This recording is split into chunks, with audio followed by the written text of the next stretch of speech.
చందోదర్పణలో మనం గత క్లాస్ ఏదైతే ఉందో దానిలోంచి కొన్ని ప్రశ్నలు మనం ఇస్తున్నాం. ఇప్పుడు మీరు జవాబులు అనేది ఇదివరకు అలాగే కామెంట్ రూపంలో పెట్టండి మిత్రమా. ఈ వీడియో యొక్క చివరిలో వీటి యొక్క జవాబులు ఉంటాయి. దయచేసి క్లారిటీగా మీకు అర్థం అవ్వాలంటే క్లారిటీగా చూడండి. మన క్లాస్ అనేది సంపూర్ణంగా ఉన్నాయి మన ఛానల్లో, మీకు తెలుసు. లేదంటే ప్లేలిస్ట్ ఒకసారి చూస్తే మీకు అర్థమైపోతుంది. తప్పకుండా చూడండి. మీకు 100% ఉచితంగా మంచి కంటెంట్ అనేది లభిస్తూ ఉంది మన ఛానల్లో. తొందరగా అవన్నీ కూడా చూస్తూ ఉండండి. డిఎస్సి టైంలో అప్పటికప్పుడు చూడలేం కాబట్టి. ఇప్పుడు ప్రశ్నలు చూసుకుంటే చందోదర్పణ యొక్క ప్రశ్నలు జవాబులు మాత్రం ప్రయత్నం చేయండి. ప్రత్యేక యతులు ఎన్ని రకాలు? మనం యతి పంచక భేదాల్లో 6వదైనటువంటిది ప్రత్యేక యతులు. ఈ ప్రత్యేక యతులు అనంతామాత్యుడు ఎన్ని రకాలుగా పేర్కొన్నాడో మీరు జవాబు అనేది కామెంట్లో పెట్టండి.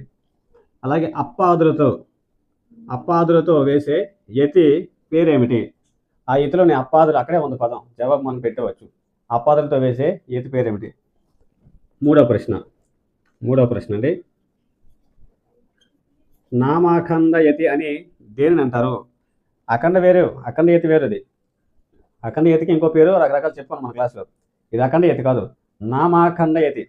నామాఖండ యతి అని దేనిని పేర్కొంటారు అనేది మనం గత క్లాసులో చెప్పుకున్నాం. మీరు కామెంట్ రూపంలో జవాబులు పెట్టండి.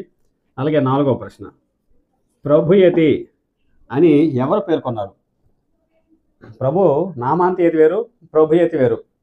కాబట్టి ప్రభు నామాంతయతి అనలేదు, మనం ప్రభుయతి అని ఎవరు పేర్కొన్నారో అనేది కూడా మనం గత క్లాస్లో చెప్పాం.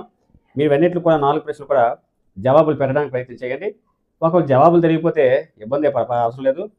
ఈ వీడియో యొక్క చివరిలో ఆ జవాబులు అనేవి మీకు అందుబాటులో ఉంటాయి. ఈ వీడియో తర్వాత ఉన్నటువంటి ఏదైతే అవుతుందో ఆ యతి నడుస్తూ ఉంటుంది. స్కిప్ చేయకండి. స్కిప్ చేస్తే మనకు అర్థమవుదు.